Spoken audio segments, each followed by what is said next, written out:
Here's something most people don't realize. One of the most popular income funds on YouTube, a fund paying 12%, quietly cut its distribution in 2022. Meanwhile, another fund on this list has been paying without interruption since 1929. 97 years, through the Great Depression, through 2008, through COVID. Same category, same promise, completely different results. So let me ask you this. When the next market crash hits, and at some point it will, are you the investor watching your balance drop or the one still collecting monthly checks?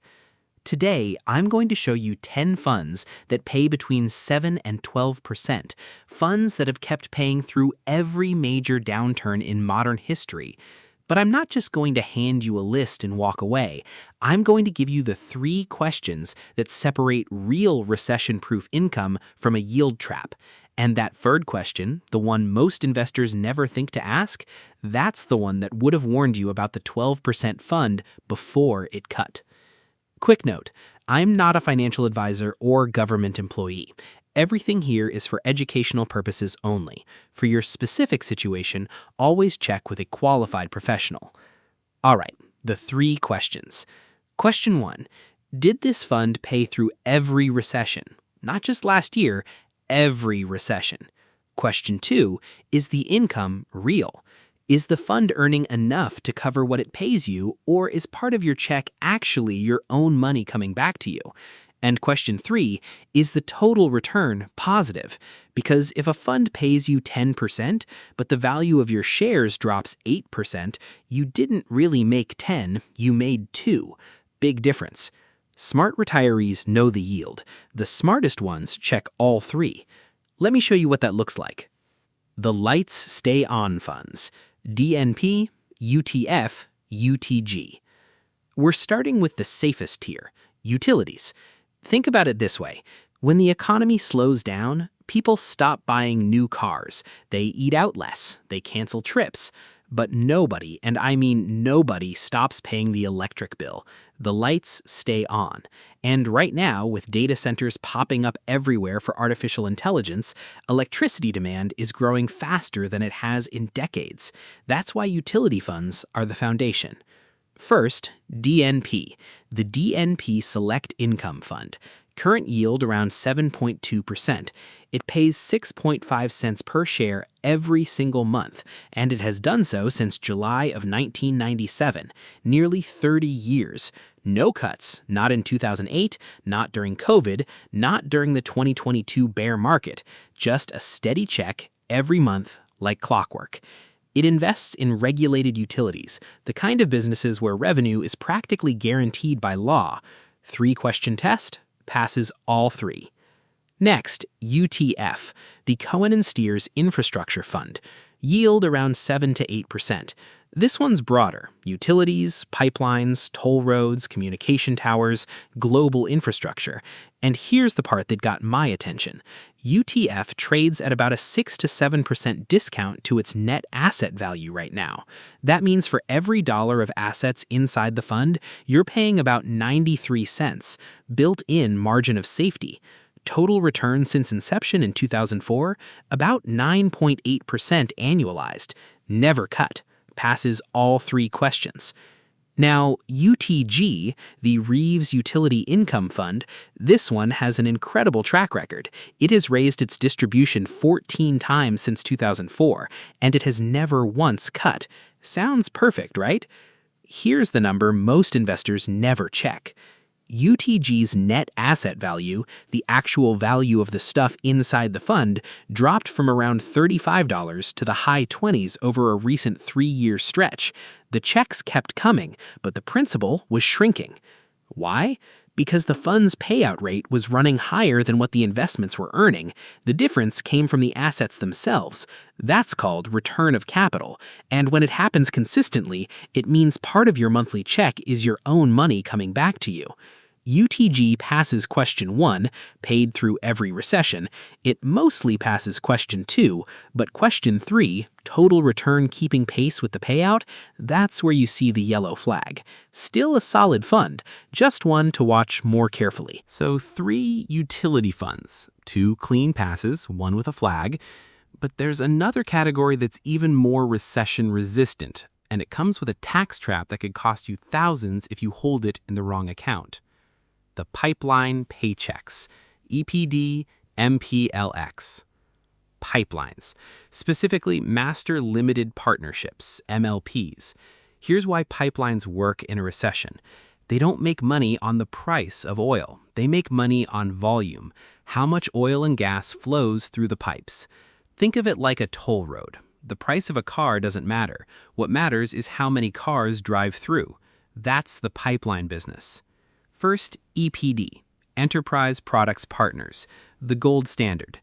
EPD just declared its latest increase, 28 consecutive years of distribution growth, the longest streak of any U.S. midstream company.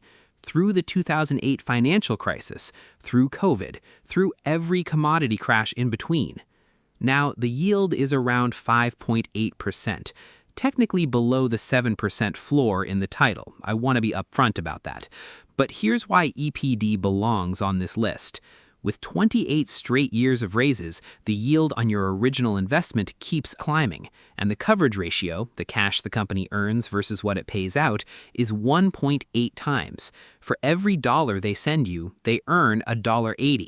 That's one of the strongest coverage ratios in the entire income space. 3-question test, passes easily. Next, MPLX, yield around 7.5%, 0 cuts in 13 years, and management committed to a 12.5% distribution increase for 2026 and 2027, with coverage staying above 1.3 times. A 7.5% yield that's actively growing by double digits. That's rare. Now, here's the tax trap. Both EPD and MPLX send you a K-1 tax form instead of the normal 1099. K-1s are more complicated and usually arrive late. But the real problem is this. If you hold an MLP inside an IRA, it can generate something called Unrelated Business Taxable Income, UBTI. If your UBTI goes above $1,000, your IRA itself has to file a tax return and pay taxes at trust rates, which hit the top bracket fast. Simple fix. Hold EPD and MPLX in a taxable brokerage account, not an IRA, not a Roth. Taxable. Quick question before we move on. Do you own any MLPs right now? And if you do, are they in a taxable account or an IRA? Drop an answer in the comments. I read every single one. All right, the utility and pipeline tiers, those are the foundation. Strong payouts, real businesses, recession-tested. But here's where it gets interesting and honestly a little risky.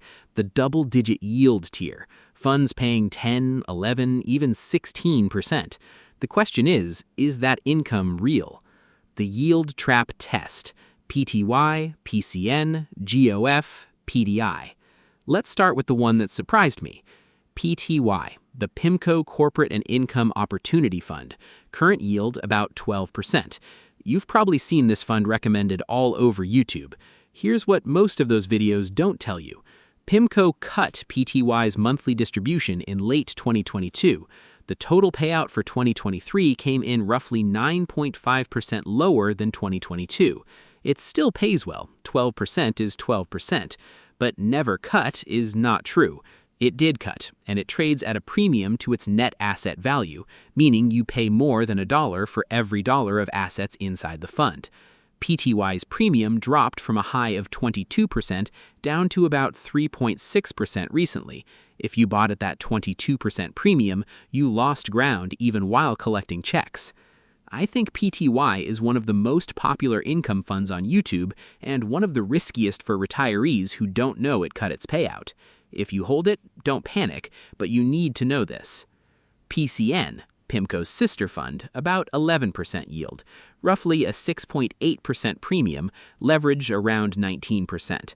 One analyst flagged that PCN delivered negative real returns, meaning after inflation, over a recent 5-year period. Same family, same risk profile as PTY. GOF, Guggenheim Strategic Opportunities, yield historically 11 to 14%, never cut since 2007, but GOF trades at a huge premium, historically 13 to 22% above its actual asset value, and a meaningful portion of its payout comes from return of capital. Remember question 2, is the income real? With GOF, a good chunk of that check is your own money recycled back to you. And then PDI. PIMCO Dynamic Income Fund, highest yield on this entire list, around 16%, but also the highest leverage at 44% and an 8% premium. Everything is turned up to the max: yield, leverage, premium, and risk. Here's the myth: a double-digit yield means double-digit income. Here's the truth: if a fund's total return is lower than its distribution rate, part of that monthly check is your own money coming back to you. That's not income, that's a slow goodbye to your principal. Does that mean avoid all four? No. PTY and PCN can work, sized correctly, eyes wide open about the premium and the cut history. GOF and PDI are satellite positions, small, not the foundation. Now let me put it together. 5 funds in the safe tier, 4 in the double-digit tier with real warnings. But there's a 10th fund I haven't shown you yet. This one has been paying since the Great Depression. The 97-year survivor plus your recession-proof paycheck. ADX, the Adams Diversified Equity Fund. This fund has paid distributions to shareholders since 1929, 97 years, through the Depression, through World War II, through the dot-com bust, the 2008 crash, COVID, all of it. ADX isn't a bond fund or a utility fund. It's a diversified equity fund. Blue-chip stocks like Johnson & Johnson and JP Morgan. It targets an 8% annual payout under a managed distribution policy. Current yield around 7.2%. Trades at a small discount to NAV, and the 5-year total return, roughly 108%. That's not a typo. 108%. No flashy 12% yield, no leverage, no premium trap, just 9 decades of showing up and paying. Now, let me show you how all 10 fit together. Think in 3 tiers. Your core, 50 to 60% of this income bucket. That's DNP, UTF, UTG, EPD, and MPLX. Essential service businesses, lowest drama, the checks that come no matter what.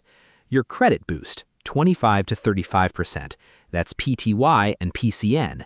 Double-digit yield, but you know the risks: premiums, leverage, and the possibility of another cut. Size them modestly.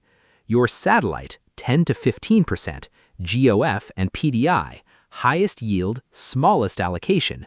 They amplify income, but never become the foundation. ADX sits across all 3 as your equity growth engine. And one more thing, this whole bucket should be a portion of your overall portfolio, not the whole thing. You still need Social Security, a cash reserve, and some quality bonds alongside these income plays. Here's what I want you to remember. Recession-proof income isn't about the highest yield. It's about the check that shows up no matter what. If someone you know is chasing a double-digit yield without checking total return, share this video with them right now. It might save them real money. Now, tell me in the comments, which tier are you most drawn to? The essential service core, the double-digit credit boost, or the high-yield satellite? Let me know where your head's at. If you're building income from your investments and want to stay ahead of changes like this, subscribe to this channel and turn on notifications so you don't miss the next one.